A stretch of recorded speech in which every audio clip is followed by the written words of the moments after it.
over i kørslet, han skal også lige have et lille tryk. Han får lige 50 ton der. Au!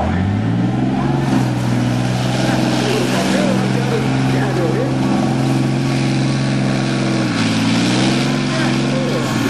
Det er kørsels område, så er det ret godt. Jeg vil give mig en kæmpe hånd.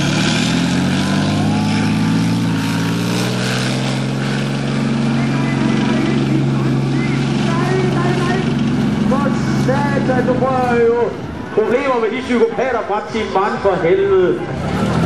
Hvem klarer sig for bedst i det?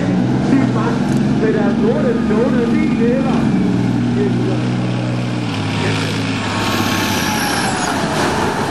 Nå, han blev sgu galt. Jeg tror, de er lidt færdige, men han går bare lidt på nok. Han er sgu da halvlederlig med at trykke de der biler.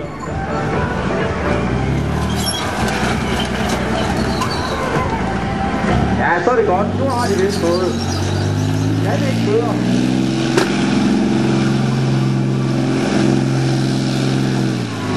Sådan. Så fik vi vist sluttet den sag. Damer og herrer, det er, hvad der sker lidt til højde i det første område næste år. Kan vi ikke lige prøve sådan en kæmpe hånd?